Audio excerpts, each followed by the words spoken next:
Bonjour à tous et bienvenue dans cette nouvelle chronique taraborienne. Une chronique taraborienne au cours de laquelle je vais revenir un petit peu sur la campagne Les Fugitifs.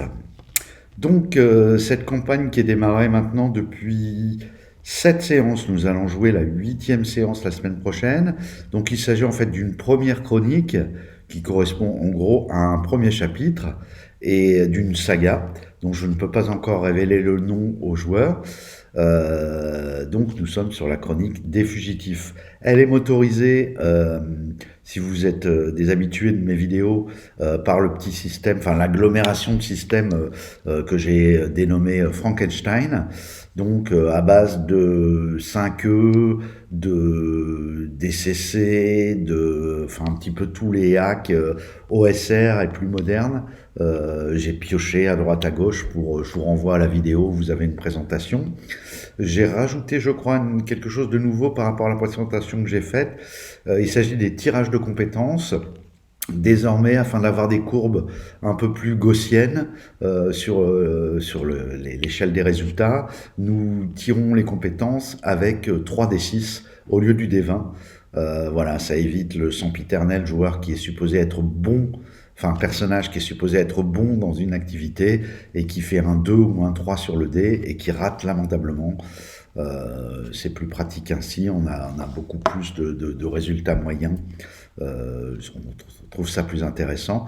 D'autre part, ça peut être indifféremment les joueurs qui tirent les dés ou moi-même que lorsque les joueurs font leur narration et puis on passe directement au résultat. On essaye en fait, enfin dans cette itération en fait de Dungeon-like, j'essaie vraiment de faire un système qui au maximum disparaît pour laisser la place à du roleplay et de la narration et avoir quand même un rythme assez fluide dans ce qui concerne la résolution des événements et des péripéties. Alors, dans ce premier chapitre, donc, les personnages ont été invités, les joueurs, pardon, ont été invités à interpréter des personnages qui se sont échappés d'un convoi de condamnés qui les amenait jusqu'à un bagne, en fait, au centre des terres du continent de Sopol, qui est le continent le plus important du monde de Khorne. Le convoi s'est fait attaquer, 9 prisonniers, en tout cas eux ils ont vu 9 prisonniers qui parvenaient, leur chariot s'étant renversé, à s'échapper et à partir dans la nature. Sur ce groupe de 9 prisonniers, 4 ont tracé vers le sud, là où, sur la pointe sud du continent de Sopol, eh bien en fait, il y a une région qui est un petit peu trop lointaine pour l'Empire qui commence à être décadent. Et donc l'Empire a beaucoup moins d'emprise sur cette région. Région d'ailleurs qui est peu habitée, il y a une seule mégapole, mais il n'y a pas vraiment d'autres villes dans cette province en fait. Elle est dirigée par le roi de la cité, Solcius, qui est également le Sark de Yolk, les Sarks étant un titre à l'origine de guerrier, mais qui désigne maintenant plutôt un pouvoir politique qui est un titre honorifique. Alors, chacun des joueurs avait bien évidemment un secret dans son background qui correspond en fait à la raison de son emprisonnement et de sa présence dans le convoi. Les joueurs étaient libres. Je leur avais demandé simplement de considérer que pour être condamné au bagne à perpétuité, il ne s'agissait pas d'avoir volé 3 pommes sur une étale de marché. Donc les joueurs ont bâti là-dessus. Moi, je m'en suis servi également. Il y a des éléments que j'ai pu exploiter. Qui se sont déclenchés ou vont pas tarder à se déclencher, et ça permettait d'avoir ce petit moteur de tension interne dans le groupe lui-même, puisqu'en fait il s'agit la troupe est constituée d'un conglomérat de fugitifs.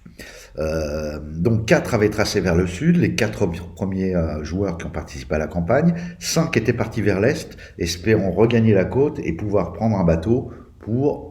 Il n'avait pas trop de plans, mais l'idée c'était quand même de fuir les terres centrales où l'Empire est quand même bien présent, étant donné qu'ils sont recherchés. Ils ont tous sur l'épaule gauche un tatouage qui indique qu'ils sont condamnés au bagne à perpétuité. Bon, ce tatouage, il n'y a pas moyen de l'enlever, il faudrait se se couper le bras au niveau de l'épaule. Donc pour l'instant, tous les joueurs ne peuvent pas trop se mettre torse nu au risque de dévoiler leur tatouage. Les joueurs sont arrivés dans la ville. Au départ, ils ont été recueillis. Ils servaient un peu d'homme de main à un personnage de la ville, donc Malchior Odorrente, qui est en fait un notable, mais qui fait surtout du trafic d'objets anciens, puisque la ville a été construite sur une ancienne cité de Cangras, les Cangras étant des hommes-oiseaux, une ancienne cité sainte de Cangras, et donc sous la ville, un peu partout, il y a énormément de fouilles, et on n'arrête pas de découvrir des nouvelles entrées de souterrains, etc., qui sont exploitées par bien sûr Solcius, le roi de la cité, mais en réalité, Malchior Odorrente, lui, il paye des hommes de main comme les joueurs pour aller explorer les ruines et ramener des objets anciens, dont il fait commerce. Voilà, ce bienfaiteur qui logeait également les personnages dans l'un de ses appartements du centre-ville, un appartement qui lui servait de bureau, eh bien il est mort.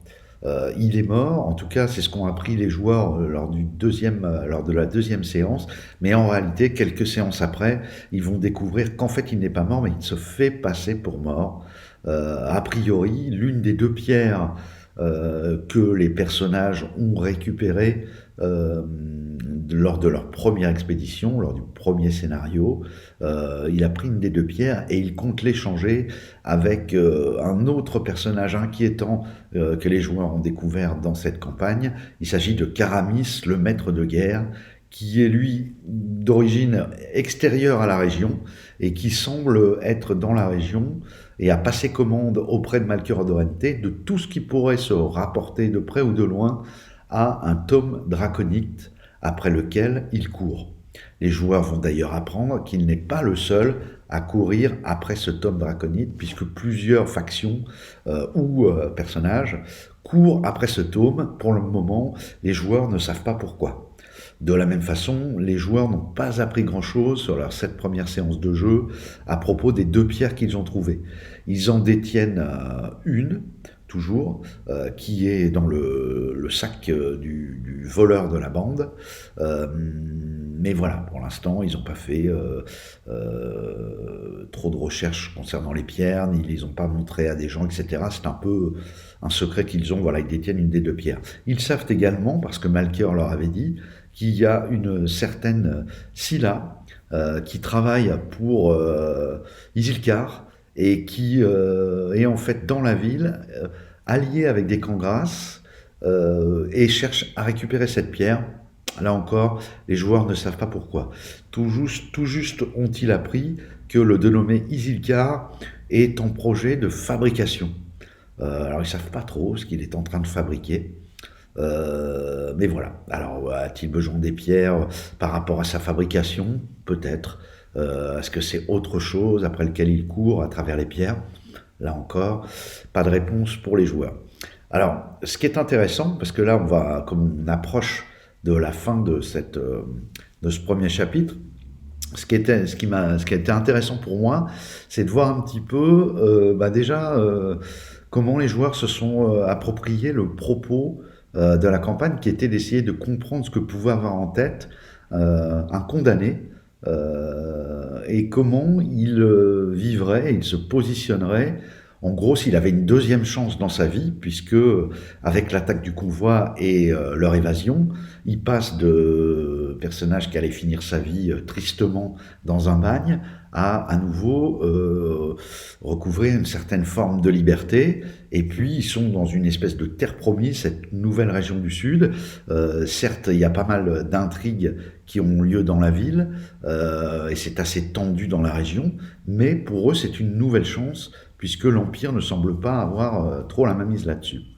Alors, au cours des séances jouées, ce qui s'est passé, c'est que l'empereur a envoyé des questeurs venir récupérer comme d'habitude, leur impôt, puisque la ville est il y a une zone montagneuse que les joueurs n'ont pas encore explorée d'ailleurs, dans laquelle vit un dragon, mais également il y a de nombreuses mines qui constituent un peu la richesse de la ville. Ces mines sont exploitées par une des grandes familles, une des grandes maisons, et également, bien sûr, une partie de ce que du business, des minerais trouvés dans ces mines, est un peu préemptée par le Prima Consortium, qui est un petit peu une organisation politique de premier plan, surtout dans une région comme celle-ci, où l'Empire est un peu en retrait. Le Prima Consortium, il est présent dans tout l'Empire de Corne, mais dans les régions où l'Empire est un peu moins fort, il a tendance un peu à se substituer.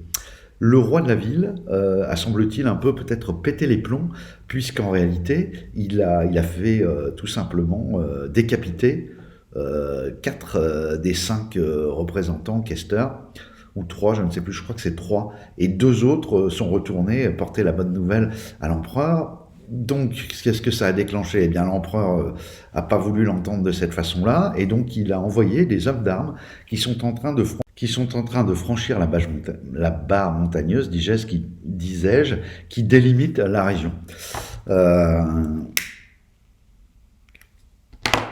De plus, Soltius, le roi de la ville et Sarque de Yolt, Sarque de la région, a également fait appel à des troupes extérieures, des hommes singes, qui sont arrivés massivement par bateau dans le port, qui se trouve à quelques encablures en fait de la ville elle-même, qui est une cité lacustre, pour une partie en tout cas.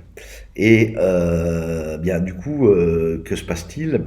Tout simplement, ces hommes-là sont censés venir aider le roi à résister à la réponse que va donner l'Empire.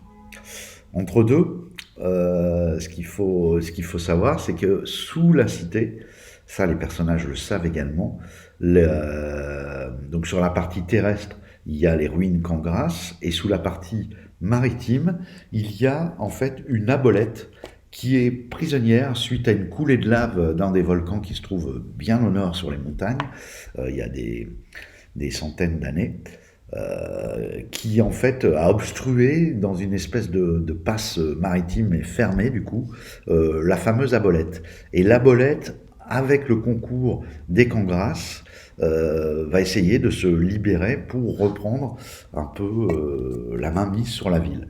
Donc vous voyez, c'était assez riche en termes de factions, etc. Et les personnages sont un peu, entre guillemets, lancés là-dedans. Certains ont capté qu'il allait falloir à un moment donné qu'ils se positionnent en fait.